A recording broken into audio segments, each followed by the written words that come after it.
55 থেকে 60 দিন হবে। সবচেয়ে ক্ষতিকর পোকার আক্রমণ হচ্ছে জাপ পোকা। কীটনাশক যেমন একতারা, টিডো, কনফিডর, বিভিন্ন কোম্পানির ছত্রাকনাশক যেমন নাটিভো, অ্যামিস্টার টপ, রোবলাল। সম্মানিত সরিষা চাষী ভাইয়েরা, আসসালামু আলাইকুম। কৃষিভিত্তিক বিভিন্ন তথ্য, সেবা ও পরামর্শ প্রদানের ধারাবাহিকতায় আজকে আমি আপনাদেরকে জানাবো যে সরিষার জমিতে ফুল ঝরে যাওয়ার পরে আপনার কি কি আন্তঃপরিচর্যা করতে হবে, এই বিষয়গুলো নিয়ে আজকের ভিডিওতে আপনাদেরকে জানাবো। সেজন্য অবশ্যই আপনারা কৃষি কথা ইউটিউব চ্যানেল ও ফেসবুক পেজের সঙ্গেই থাকবেন। আপনার এই সরিষার জমিতে ফুল ঝরে যাওয়ার পরে কয়েকটি করণীয় কাজ হচ্ছে।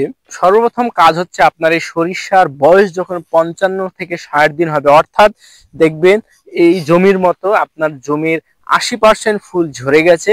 এই অবস্থাতে যদি দেখেন আপনার জমিতে পর্যাপ্ত পরিমাণে আর্দ্রতা বা যদি না থাকে এবং প্রচন্ড যদি খরা হয়, তাহলে অবশ্যই এই দানা গঠনে সহায়তা করার জন্য আপনার এই জমিতে হালকা পরিমাণে সেচ দিতে হবে। খেয়াল রাখতে হবে যেন বেশি পরিমাণে পানি জমিতে না জন্মে, তাহলে এই দানাটা গঠনে আপনার সহায়তা করবে। দ্বিতীয়ত, আপনাকে কীটনাশক স্প্রে করতে হবে। কি কীটনাশক স্প্রে করবেন? দেখবেন এই সময়তে জাপ পোকার আক্রমণ ঘটতে পারে।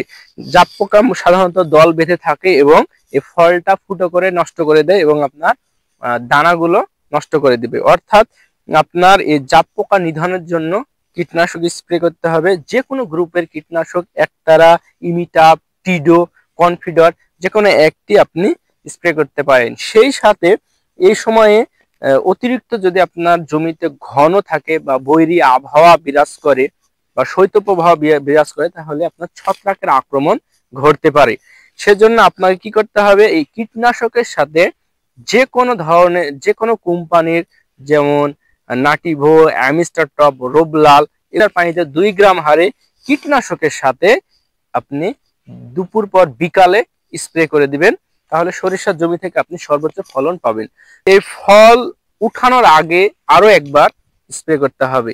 মানে ফুল ঝরে যাওয়ার পরে আপনি একবার স্প্রে করবেন এবং তার 10 দিন পরে আরো একবার স্প্রে করবেন কীটনাশক এবং ছত্রাকনাশক একসাথে। তাহলে আপনি সর্বোচ্চ ফলন পাবেন।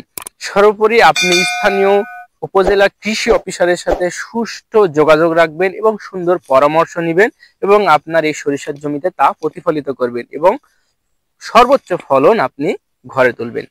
ধন্যবাদ সবাইকে ভিডিওটি সাথে থেকে দেখার জন্য।